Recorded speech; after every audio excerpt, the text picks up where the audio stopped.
प्रिय दोस्तों, कमांडर सुधीर कुमार अपने YouTube channel pulse beat of India से आपके समक्ष एक ही बहुत ही इन डेप्थ एनालिसिस में आपके सामने रख रहा हूँ। ये है कि आज पाकिस्तान की बहुत ही दयनीय स्थिति हो गई है। पाकिस्तान के पास में पैसा नहीं है अपने आप को चलाने का, गवर्नमेंट को, या अपने देश के लोगों के लिए कुछ भी करने के लिए। यह स्थिति क्यों आई है, इसको समझना पड़ेगा।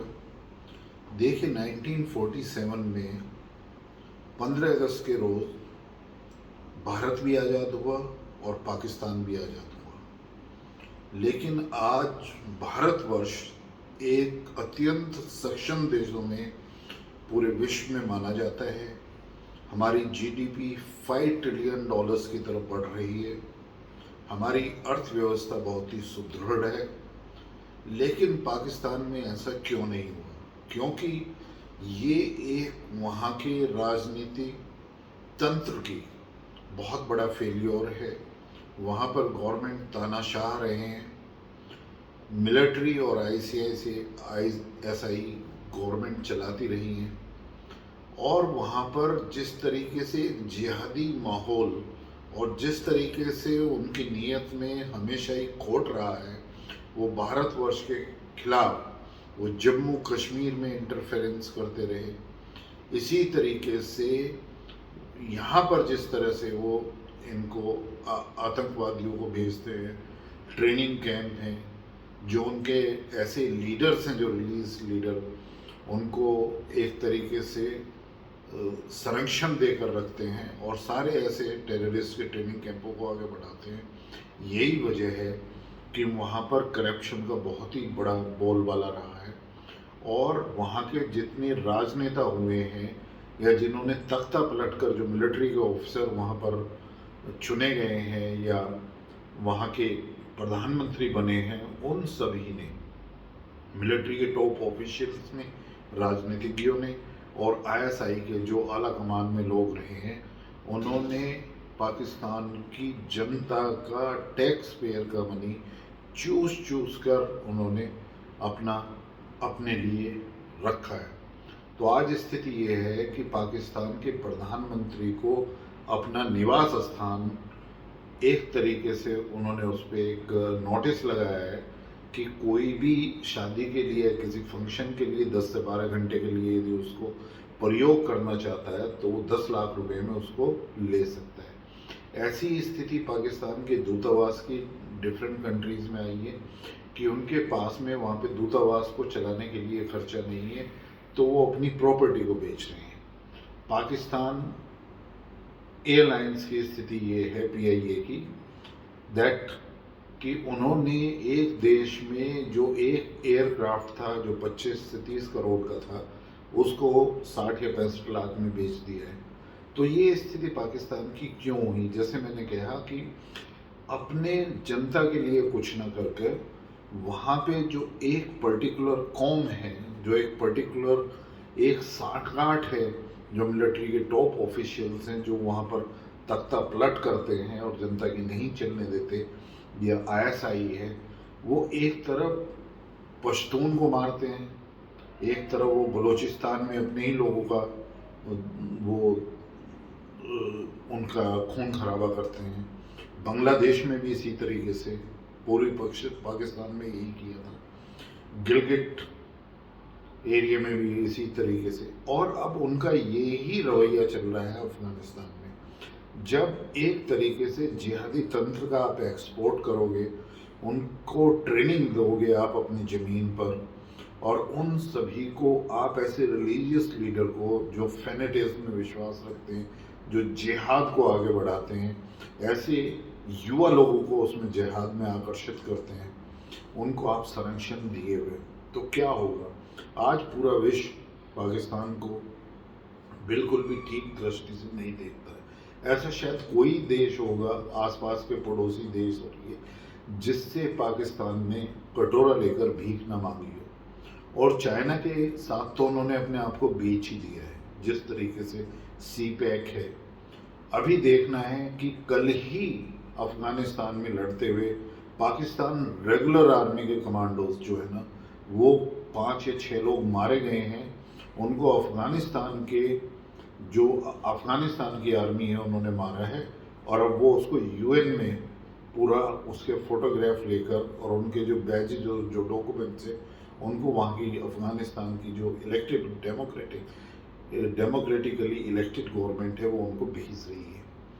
तो क्या पाकिस्तान, मुझे आज दया आ रही है वहाँ की जनता पर कि किस तरीके से पाकिस्तान की गवर्नमेंट, पाकिस्तान का ये जो मिलिट्री, राजनीति और आईएसआई का जो एक तरीके से गठबंधन बना हुआ है, क्यों वहाँ की जनता जो है ना, त्रस्त आने के बाद भी क्यों उनको तख्ता नहीं पलट रही है, क्यों वो बाहर निकल कर आ रहे हैं और वो गवर्नमेंट के खिलाफ और ऐसे लोगों के खिलाफ क्यों वो प्रदर्शन नहीं कर रहे हैं। आज त्राही त्राही चारों तरफ मची हुई है, आगे कैसे चलेगा। जो लोग करप्शन में लिप्त नहीं रहे हैं, जो अपनी रोजी रोटी कमा रहे हैं, जो वहाँ कॉमन आदमी है, उसकी पर कैपिटा इनकम देखिए, वो कैसे अपने बच्चों को पढ़ा सकता है। तो कुछ चंद 1% ही ऐसे लोग हैं जिन्होंने पाकिस्तान का सारा पैसा आज तक करप्शन के जरिए खाया है और पाकिस्तान के अंदर अपनी प्रॉपर्टीज बनाई हैं, और ज़्यादातर बाहर उन्होंने खर्चा किया, बाहर प्रॉपर्टीज बनाई हैं। तो क्या एक देश अपने वहाँ की जनता की नहीं समझ सकता। वहाँ का प्रधानमंत्री आज भी स्टेटमेंट दे रहा है कि हमारी वहाँ रेगुलर आर्मी नहीं है, और खुलेआम से जो है ना वो एक समर्थन कर रहा है वहाँ पे तालिबान का। कितना गलत है। क्या पाकिस्तान इसको अफोर्ड कर सकता है? लेकिन उनका मानसिक स्तर जो है वो सिर्फ यही है, और मैं चाहता हूँ कि पाकिस्तान की जनता इसको समझे, और किसी भी तरीके से पाकिस्तान की जो आम जनता है उनको ही ये स्टेप लेना पड़ेगा कि वहाँ की गवर्नमेंट को और वहाँ के इस फौजी तानाबाने के खिलाफ, और जो नरसंहार पाकिस्तान की आर्मी है इस तरीके से जो ह्यूमन राइट्स के खिलाफ है बलूचिस्तान में और किसी जगह कर रही है, उसको वो रोकें। और अफ़गानिस्तान एक इतना सुंदर जो है ना वो कंट्री है, देश है, जो सभी से बहुत ही कॉर्डियल रिलेशन चाहता है, लेकिन जिस तरीके से वहाँ पे अपहीवल चल रही है, ऐसे में काम होना चाहिए जो भारतवर्ष ने किया है, जो भारत की लीडरशिप ने किया है, जिस तरीके से हमारे जो आदरणीय प्रधानमंत्री हैं मोदी जी ने किया है, वहाँ के अफ़गानिस्तान के राष्ट्रपति के साथ मिलकर किस तरीके से सहायता, रोड या इंफ्रास्ट्रक्चर डेवलपमेंट में मदद करी है। कितने अच्छे लोग हैं अफ़गानिस्तान के। क्या पाकिस्तान ये नहीं चाहता है कि कोई भी देश, वो शांति प्रिय देश, वहाँ के लोग जो हैं वो आराम से रहें? क्या वो जिहाद में इसी तरीके से पाकिस्तान को झोंकते रहेंगे? क्या इसी तरीके से वहाँ सिर्फ ट्रेनिंग कैंप ही चलते रहेंगे? क्या वो अपने जनता की नहीं सोचेंगे?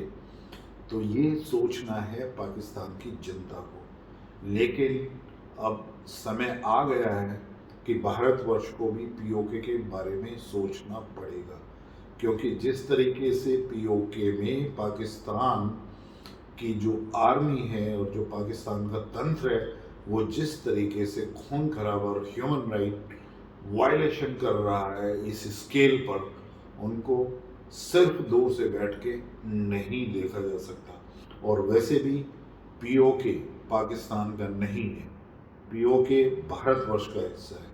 तो भारत को अपनी इस तरफ नज़र अब पैनी करनी पड़ेगी, भारतवर्ष को कुछ ना कुछ करना पड़ेगा कि किस तरीके से उन लोगों को और उस क्षेत्र को पाकिस्तान के चंगुल से बाहर निकाला जाए।